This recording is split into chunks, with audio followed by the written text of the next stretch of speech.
Well, good evening and welcome to another time of Coffee with the Bishop. I'm so glad to be here to talk with you today. We're talking about coronavirus, COVID-19, and we want to talk about that a little bit from the standpoint of keeping you well aware and versed of what's going on in our community. I am excited about knowing that God has kept us one more day, and I'm grateful for that. And we want to take a moment of silence for those who have gone on to be with the Lord and people have lost loved ones. And so we want to take a moment of silence right here in remembrance of all of those who have passed on just today alone. So let us take that moment by closing our eyes.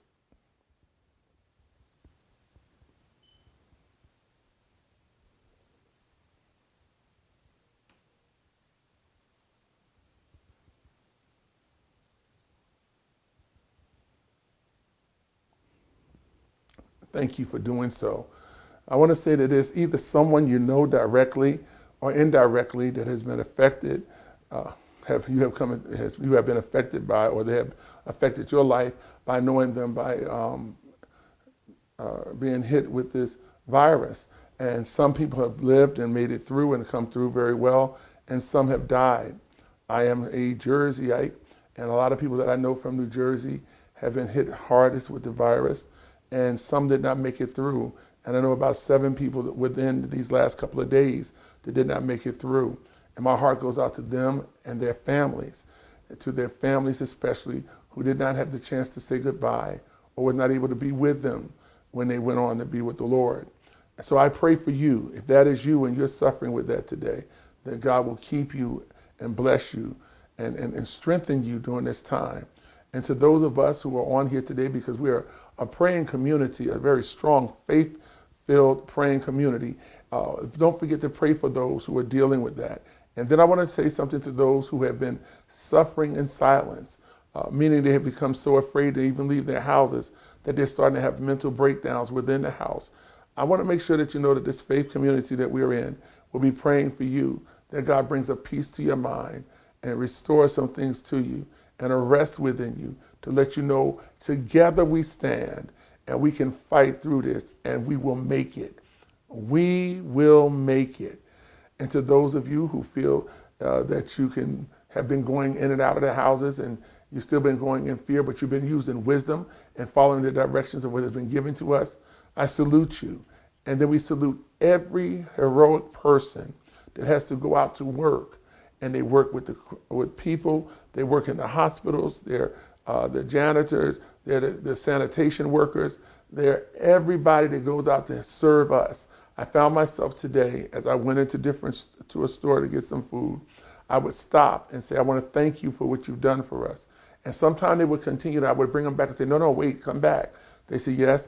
I said, no, I'm not just saying thank you. I'm saying thank you for how you are serving us. And I appreciate what you're doing. I ask you, I plead with you, when you go into your stores or you see the sanitation worker, I said to you earlier, put a card in the box if you must. Put something there to let them know that you're thankful for what they're doing. Let them know that you appreciate what they're doing. It makes a big difference. Trust me when I tell you, it makes a difference, because when they get up in the morning, sometimes those who are going into the hospital are wondering will they be able to get back home that night safely, and if they don't have to quarantine themselves from their families.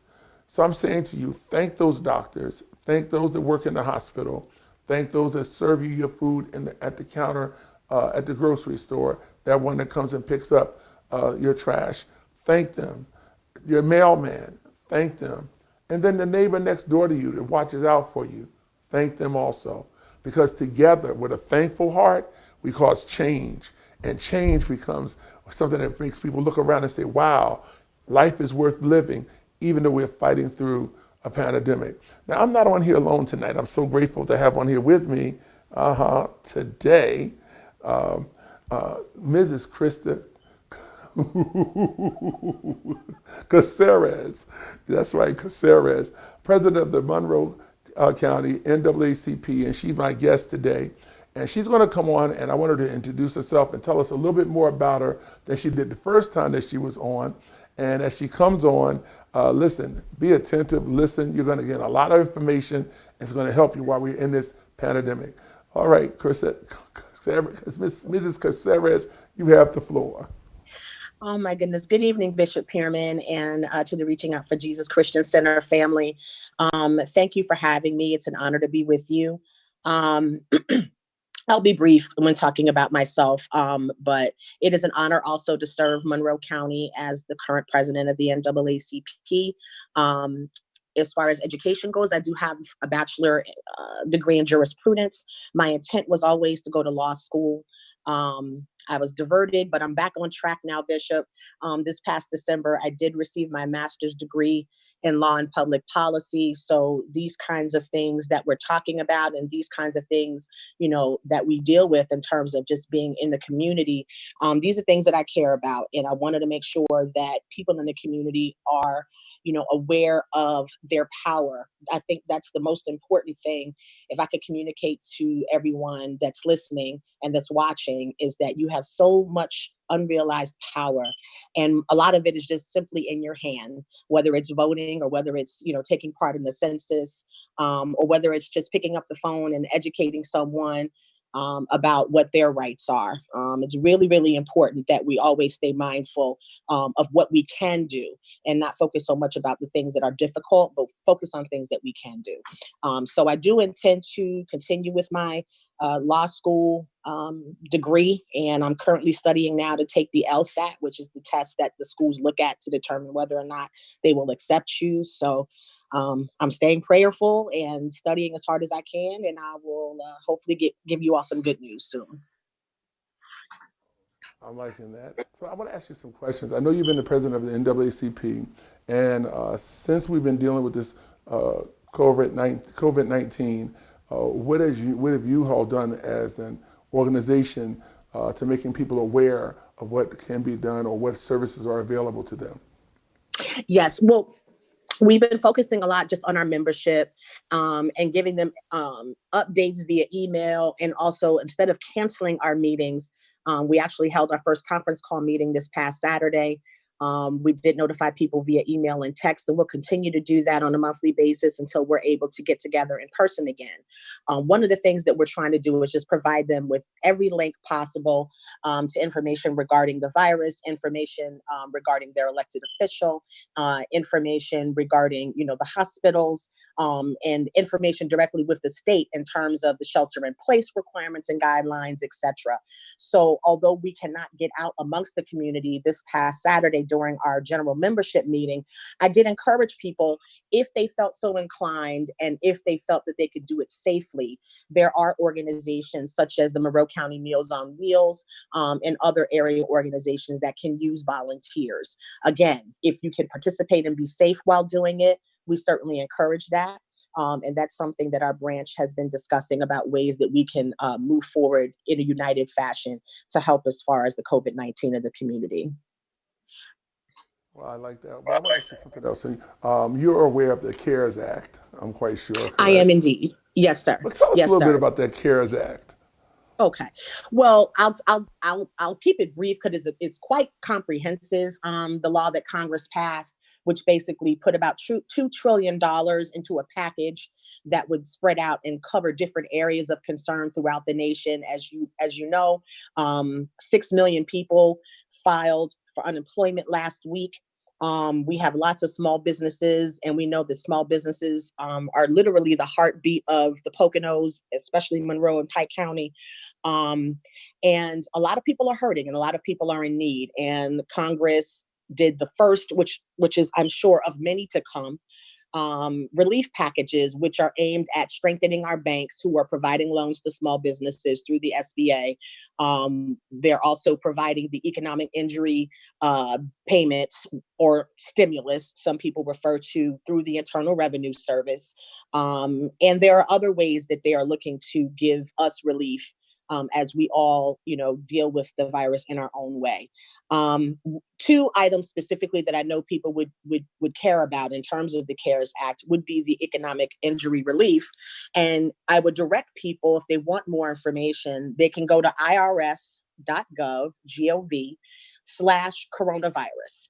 And from there, it gives you all the up to the date information as of April 1st from the IRS with respect to the payments, how they're going to be delivered, how much you could look to receive, who needs to file, who doesn't need to file, and who won't get any money at all. I think it's important that people know that. Like, for instance, if you owe child support, you will not receive an economic injury payment. And there are some other limited circumstances in which people will not receive the benefit. But I would say far and wide, the majority of Americans, if they file the tax return in either 2018 or 2019, can expect to receive some form of payment, depending upon what their income is. Well, I'm glad you talked about the part. There's some things, some people that will not receive it, and knowing that, it makes a big difference. We were talking earlier before we came on. We were about to talk about the statistics of what is happening within our community, of Mhm. how this virus has attacked our community, age-wise, and how many people in Monroe County are dealing with it. Do you care to give us some information about that? Absolutely. Well, as far as statewide, I have to say, just as an aside, when I look at these numbers now, just in comparison to what they were not even a month ago when we all were preparing to begin the shelter in place, I think at that point it was very limited in terms of who had to stay at home. But at this point, the entire state is now being expected to shelter in place. But looking statewide at Pennsylvania, we have, as of today, 14,559 confirmed cases of COVID-19. And the hardest hit, believe it or not, are those aged 25 to 49. Now, those aren't the ones that are heavily hospitalized, but we are seeing that those who maybe thought they didn't have to worry about it as much, probably do and should really pay attention and should really heed the instructions of the governor and, the local media who's given them instructions about staying at home, maintaining the proper distance, and wearing masks and gloves, et cetera, and making sure, that you're following all of the guidelines. Now, specifically in Monroe County, it is just really mind-boggling to me. We have 610 confirmed cases of coronavirus, and we have unfortunately sustained 12 deaths.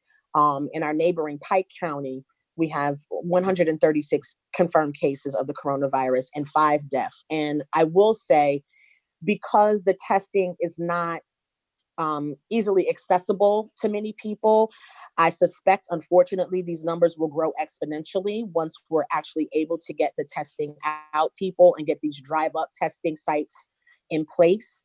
And more people have access to actually get tested, then unfortunately these numbers will double, triple, quadruple, and so on. I'm hoping they won't be as high as what is being, talked about, as far as CNN and the news in terms of hundreds of thousands of people across the country. But I believe right now with our cases, we're about 25% of the world's confirmed cases. I think we've already reached that number. So please take this serious, everyone, and just, follow the instructions. It can save your life or save the life of someone else. And I'm in agreement to that. I'm listening all the time to the reports that they have, especially from Monroe County.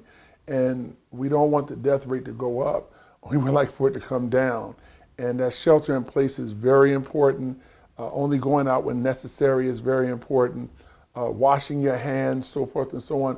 All those things, keeping safe distance is so important. I cannot Yes, stress sir. it enough.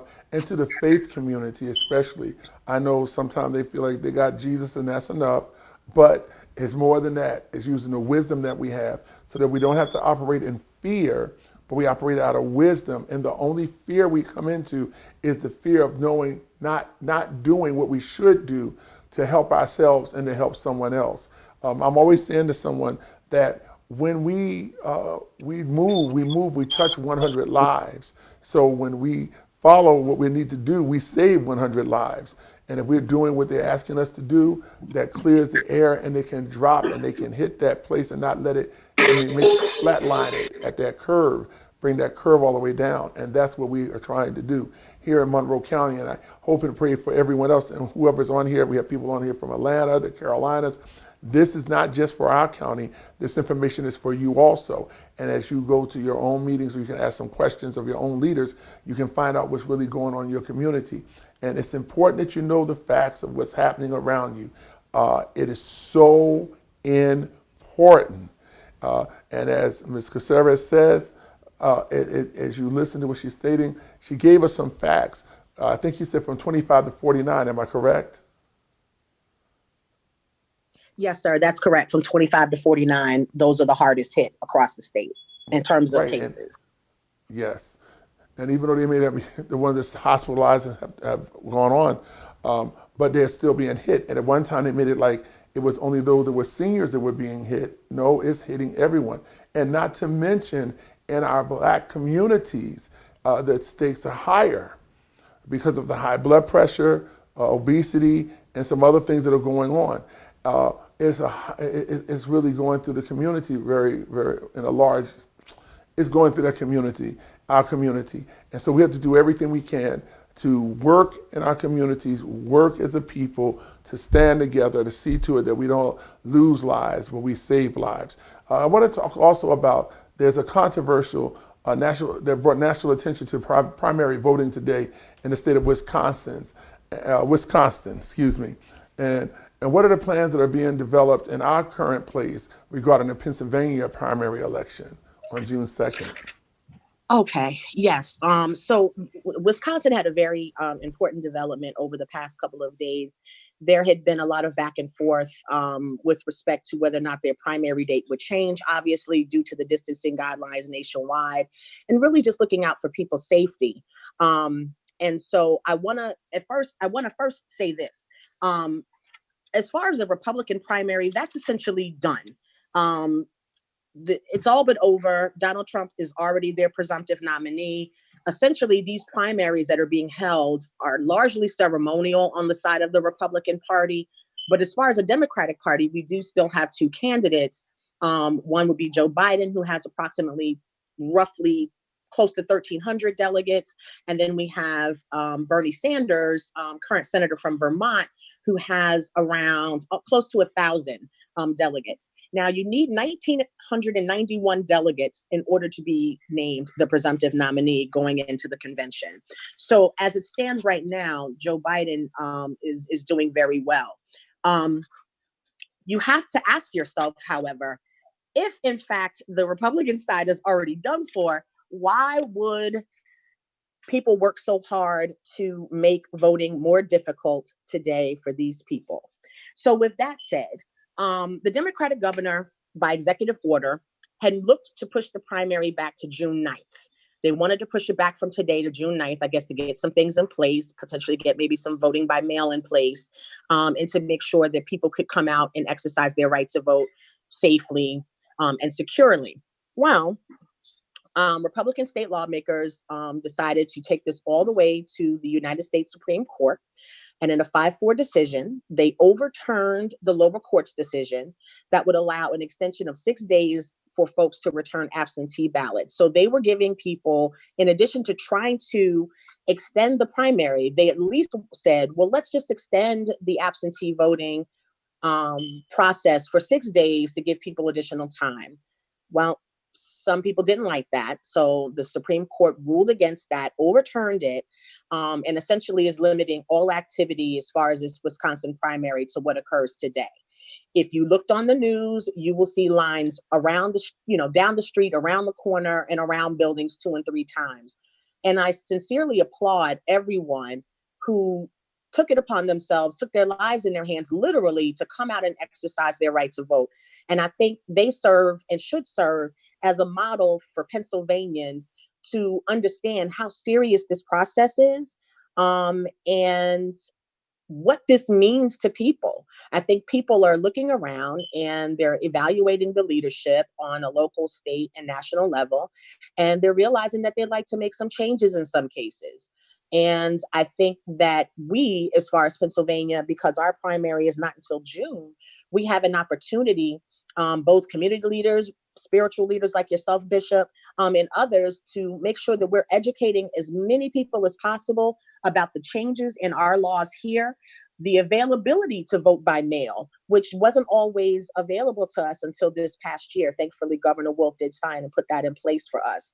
So as far as our state is concerned, we have to really open our eyes and see what's happening, because what happened in Wisconsin, in my mind, if states aren't fully prepared in advance for not just the primary, but for the general election, if not enough attention is placed upon this process, we could see what happened in Wisconsin happen in November. And I don't think any of us wants that.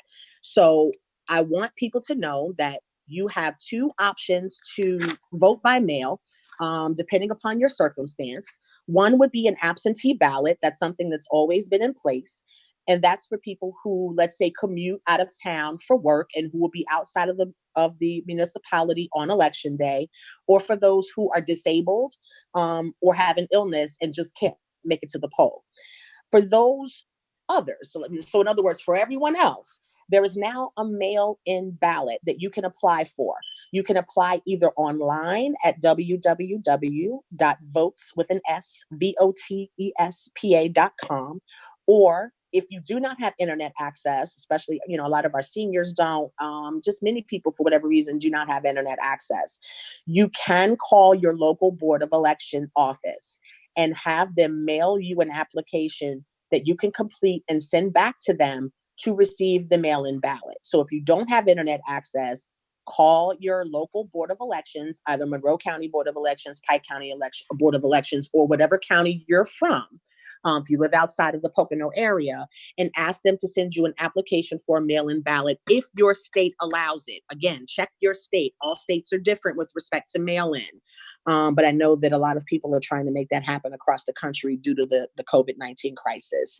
And as far as deadlines go, mail-in ballot applications will be accepted through Tuesday, May 26th. So while it's still early, do it while it's in the front of your mind so that you don't forget about it and that you're not left out of the process. Because while voting in place may still happen, they will consolidate polling places, and there will be a lot of confusion as to where you can and should vote in person. And sometimes that information isn't disseminated far and wide the way it should be. So to make sure that your vote counts, and again, I can't stress it enough, the power belongs in our hand. The power is in your hand. Take advantage of that power and ask for a mail-in ballot, either via the internet, or you contact your Board of Elections office and make that request. The other important piece as far as the mail-in ballots go is that once you receive your mail-in ballot, it must be received in the Board of Elections office no later than 8 p.m. on primary day, which is June 2nd. Again, I always tell people, don't wait till the last minute. As soon as you get it in the mail, fill it out, give some thought to who you want to vote for and support, fill it out, send it back in to make sure that you are not left out of the process. I cannot stress enough how important 2020 is, how important every election is, but this particular season, we need to really be mindful of what's happening, and we all need to participate. And thank you, and that is so true. And I want to say to you, whether you're voting Republican, Democrat, or Independent, what I want to say to you is that it's important that you vote. Pennsylvania is a very strong voting state, and Monroe County is a very strong voting county, and the surrounding counties. Let's utilize our gift and power to vote. People have died that we may be able to vote and have rights to vote. Let's not let their death be in vain. So what she has stated to you, please, ma'am, please, sir, take the importance of what it is to make sure you're registered, make sure you do, if you're doing the mail-in voting, whatever you need to do, make sure you do it. It's important. It says to your children, for those who've gone on before us, that the struggle was not in vain. That's what I want to make sure I say to you. Krista, one of the other things I want to ask you is that I deeply moved at some of the things that you have in your heart concerning people and getting them involved in the community and involved in things, especially young people. Yes. So I wanted you to talk about your experience with that and what you would like to see happen in Monroe County for young people around. Oh, yes. Well, one of the things that I think a lot of people aren't aware of and probably should be is that the NAACP actually does have a youth chapter. It is primarily for kids 17, I believe, to 24 or 25. So for those who quite considered adults or may not necessarily consider themselves a full adult, we do have a youth council and we do have advisors. So if anyone, has any interest in getting their son or daughter involved in the NAACP, which I think again is very important and should start very early, please contact us at Monroe County NAACP.org. There is a place online where you can send us email and we will certainly reach out to you. There is also an interest group at East Stroudsburg South High School for kids who are in, I believe, really 9th through 12th, who have interest in getting the core principles of the NAACP and doing good community work, within their school as well as in their community. We would encourage that as well. That particular group is not yet chartered. I know they have interest in doing that, but there are opportunities out there for young people to get involved. And again, you are our future. We're going to depend on you a lot more, as the years go on. But right now, it is very important that we allow the youth to step up, educate themselves, and step forward. If we look back and think about, people like the Reverend Dr. Martin Luther King, who we just unfortunately recognized the anniversary, of his murder. We look at how young he was when he died and how young he was, when he led those marches. He was in his 20s, when he went to prison fighting for civil rights for people. These weren't older people. These were people, in their teens and in their early 20s and late 20s and early 30s who got up, and really put their lives on the line for people who they've never met, for people like yourself and, myself, or maybe not yourself, Bishop, for people like myself. And I'm very grateful to those people who, really, really, really understood what it meant and really, really put their bodies on the line. Literally, they were spat on, they were talked to crazy, all because they dared to believe that their color didn't mean anything. They were equal just like anyone else, and that they deserved the right to vote. So we should always keep those things in mind. And I want the youth to remain encouraged that their voice does matter. A lot of times the teenagers feel like no one listens to me, no one cares what I have to say. But we do, and we should care about what you have to say, because you are truly our future, and we're going to count on you to take the torch from us and take carry the relay race on across the finish line for us. And that's great. As you stated that, it took me back. So somebody was, I always catch people when they try to be slick a little bit. They'll say like, oh, well, what does that have to do with all the things with COVID-19? It has everything to do with COVID-19. If we don't stay in and take care of ourselves and as well as others, there won't be no reason to vote because we won't be around. Okay? That's number one. Number two, it is the fact that life still goes on. Remember, although we're dealing with the coronavirus, life is still going on. Jobs are still being lost. Some people will not be returning back to their jobs. Their income has changed. We will not have life as normal as we once had it. We won't see it like that as we did before. And so we have to be able to change within the changes that are happening even right now. And so everything that we're saying, that life is still going on, voting will still be taking place, laws will still be changing, while yet the virus is taking place. And you got to be aware with your wisdom to do what you need to do, that you can keep up with the most current events as much as you can and participate where you can, whether you're doing it through media or you'll be able to do it just by talking to your neighbor. We must be able to make sure that we work together at every level that we can. That's what's so important about this. So when you hear us talk about a lot of things, it's not that I'm ignoring anything, especially those whom have come into a bad place. They're running out of food. Their income has changed. Everything has shifted, but it has shifted not only just for you, but for everyone. It has shifted. This is one time, as I said to you before, when there was a movie called When the Earth Stood Still. Okay, trust me, for a few little ants, as we call ourselves running around, the earth has stood still. And some people are becoming restless because they seem to think because it was sunny and it's a bright day, we should just go all out and just do what we normally need to do. No, that's when we have to use our wisdom. That's when we have to work even harder, not to take on business as usual. Remember what we're dealing with: a virus, a silent, invisible thing that is creeping into people's lives, and they're here today and gone tonight. Okay? Let us not forget that. And in the midst of that, while you're home, some of you are working from home, and check this out, listen to what I say to you. And while some are working from home, as well as those who are changing the laws are working from home, you've got to be able to keep up with what's going on. And That's you right. can't take every myth that you hear about the virus.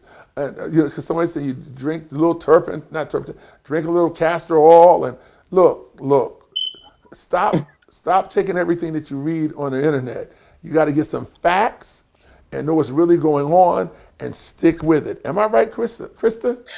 I would agree with you, Bishop, 100%. And one of the things that I think that largely contributed, I don't want to say largely contributed, but certainly contributed to the higher number of African Americans, we are seeing that um, the Black Americans are facing alarming rates of coronavirus infection in some states. And what's happening is, although the states aren't necessarily reporting the demographics in terms of how the infections are breaking down by race, some of the larger cities have responded, and the information that we're seeing is astounding. One of the things that came out very early, and probably, we should not have heeded, was that African Americans were immune to this disease. Well, we know now that's not true, right? For instance, in Chicago, African Americans account for more than half of those who tested positive in the city. In Michigan, we count for about a third of the positive tests, but we only represent 14% of the population. There's something going on here that we need to pay attention to, as a people, and certainly as a community, because if it affects one, it affects all, regardless of color. But certainly African Americans, I think in general, need to be asking their state leadership and their local leadership to release the demographic numbers. Let us see, who and where the help is needed the most. And what we're starting to see, unfortunately, whether it's due to living areas or just a higher, a more dense population, we're seeing a higher number of infections and cases involving African Americans in state after state after state. And the numbers are starting to become quite alarming. So we should definitely be thinking about that. But certainly the bishop is correct. Take your health very seriously. As we also know, there are a lot of issues that affect African Americans that would contribute to someone being infected with the coronavirus and making it deadly, whether it's high blood pressure, diabetes, any illness that we're already dealing with, or any condition that we're dealing with. The coronavirus really, unfortunately, just makes it that much harder for people to survive. So again, as the bishop wisely stated, we have to have wisdom, and we have to be cautious about where we get our information, but we certainly should seek information. And this is so true. And I'm glad that you stated that. And a lot of people have saw this report, and sometimes we as African Americans, we think, oh, it doesn't really matter. And so when you think that someone else hasn't seen that myth going around that it doesn't affect Black people, that's when more people get it in their hands and say, well, I read this on the internet. And Right. they don't, because we're not always looking at the news. We don't always pay attention to what we need to pay attention to. Sometimes we miss that. And somebody take that myth and tell it to someone else, and this is how things happen. I need for you to let them know, listen, this virus has no respect of person. You can be rich, you can be poor. As the songwriter said, you can be high or you can be low, educated or uneducated. This virus has no respect of person. But we do want to understand, if there is a pocket, and since that's what they're saying, in some demographics, that is hitting in the Black African community stronger, we need to find out why and what's happening within our community that's bringing forth this, I call it this, the opening that it can come and attack us. Are you in agreement to that, Krista? I am. And believe it or not, what you're saying right now ties into what I mentioned a couple of weeks ago on your show, about the census and how important that is that we all participate in that.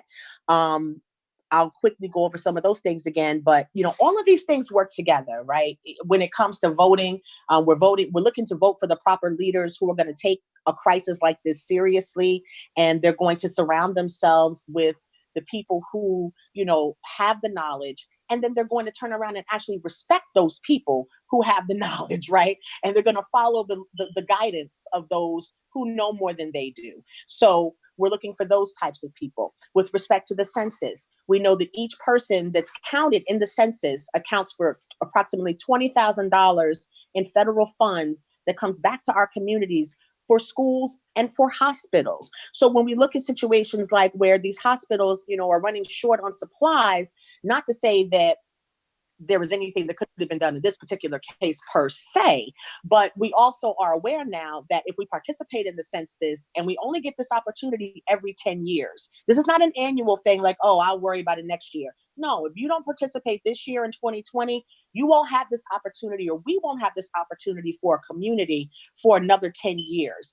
And I just want to also stress the importance of the census because of what it actually does. So again, $20,000 per person that's counted, who lived in a residence, whether it's owned or rented, apartment, condo, home, trailer, it does not matter, right?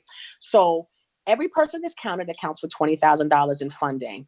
It also, and almost just as importantly, determines how many U.S. House of Representatives we will have in the state of Pennsylvania. Why is that important? Because without representation, nothing good happens. If we don't have the proper number of people properly serving constituents, making sure that their needs are met, and that we have the approximate number, or the appropriate, I should say, number of voices in Washington fighting on our behalf, we lose out, right? And also, the data from the census determines how the lines are drawn with respect to your state legislature. So there's so much involved in participating in the census. And again, there are ways that you can do it. I know some people said, well, oh, I didn't get my notice in the mail, or, oh, I got my notice in the mail, but then I was told to call. Don't worry about it. The one thing you don't want to do is get stressed out about the census. They will take your information any way you give it to them. So again, I always go to the internet first. It would be www.my2020census.gov.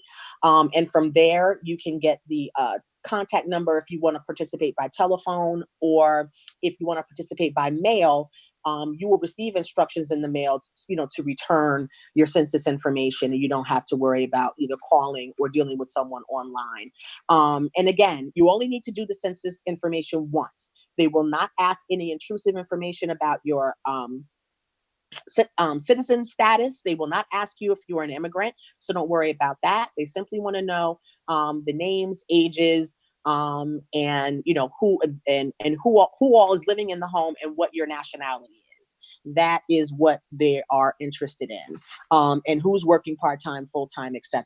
Nothing beyond that you would be concerned about sharing with anyone. And the information that's given is protected and sealed for decades. So you don't have to worry about that information ever leaking out to anyone, or ever going to anyone outside of the census agency. But it is vitally important that we as a community recognize these instances where we can participate and have power and get things done. Well, that I'm glad to hear. And so, therefore, if anyone has not done their census, do it. Please mail it in, go on the internet and do it. Whatever you need to do to get that census in, do so. And I'm so glad she has been my guest, Mrs. Casares. I'm so glad you were my guest today, and all the wealth of information that you've given. And I encourage you to share this page with someone, share it with all your friends so they can get the correct information. Listen, I want to let you know, by all means, I don't have all the answers. And guess what? I'm glad I don't have all the answers, because I need my sisters and my brothers. I need those that are around me that do have answers to come together so we can get the answer out there to people who need answers and who have questions, who can give you the answers to those questions that you have. And then I want to say is, listen, all I did was ask God something.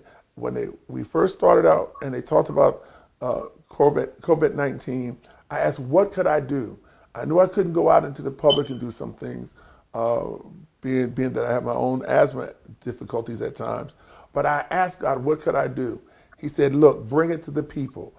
And that's why I encourage you, whenever you see that we're coming on with COVID-19, our community awareness to this, get everybody on that you know to join. Get them on, let them hear this firsthand. Stop letting them get it second and third hand information. They're hearing it direct for themselves. And when you hear information and you hear the right information, it gives you hope. It lets you know, yes, things are bad and may get worse. But if I have the right information, I'm able to weather the storm. And I have enough of you on here that can weather the storm and have weathered the storm and will continue to weather the storm. What did I tell you? What am I saying? Pennsylvania, yes, we are a faith community and some praying people. And it also is a very strong voting community. Your vote counts, your prayers are being heard, and people are coming together to give some answers to you. Mrs. Casares, I want to let you give the closing remarks before we close out today. I thank you. You can tell them where they can find you at if they need to get more information. And the rice anointing has lifted. Hallelujah. Well, thank you, Bishop. I think it's time for the bread pudding anointing to come through. But I just want to say thank you, Bishop, for having me on this evening. It's always an honor to be with you and your church membership and your viewing audience. You bring so much spiritual food that we need, and wisdom, and sometimes jokes, and your good cooking. So all of those things are appreciated. I just wanted to again just thank everyone for listening, and like the bishop said, to please share the program with a friend, and just encourage them to take the power that they have within them. I just don't want to hear any more that my vote doesn't count. If your vote did not count, Wisconsin would not have gone to the Supreme Court. I want to thank, as Bishop had so eloquently said earlier, I want to thank all of our frontline workers, our grocery store workers, our janitors, our sanitation folks, the people who are working in the hospital, the nurses, the doctors, the certified nursing assistants, down to the home health aides, everyone who puts their life on the line, and sometimes for pennies. I want us to remember that when we look at them and they're asking for something like a raise in the minimum wage. Right now, Pennsylvania is only paying $7.25 an hour for minimum wage. And these folks have families. These folks are putting their lives on the line, where some of us, even though we're not happy at home, we're safe at home. We need to remember these people. We need to pray for these people, that they stay safe and that they can return to their families, and that we all can, get through this together. As far as the Monroe County NAACP, I would encourage anyone who is not yet a member to consider joining our branch. For more information, you can certainly go to our webpage, which is monroecountynaacp.org, or the national website, which is naacp.org, and get more information. But we encourage everyone to become a member because, again, there's strength in numbers and there's certainly power in our community. And again, we just need to realize that and take advantage of it and make sure that the right thing is done for us and by us. Thank you, Bishop. Oh, and thank you for sharing. But before you all log off, I got some good news for you. Tomorrow night, 9 o'clock Eastern Standard Time, you said, not, don't you miss this. Our special guest is going to be a time. Listen, I got to do something to encourage people to lift them up. Listen, it's going to be a time with Bishop Gary Oliver. You don't want to miss him tomorrow night at 9 p.m. I hope he's sitting at his piano. It's going to be a great time on here at 9 p.m. tomorrow night with Coffee with the Bishop. Look, set your timer up. Get ready for it. Bishop Gary Oliver from Dallas, Fort Worth, Texas is going to be our special guest tomorrow night. And he's going to render some things to us in song and some encouraging words, because we need to be lifted up to continue to go on. Don't miss tomorrow night at 9 p.m. with Bishop Gary Oliver. Oh, yes. And from Fort Worth, Dallas, Fort Worth, Texas. All right. God bless. Have a terrific evening. Rest well. And I'll see everybody tomorrow night at 9 p.m.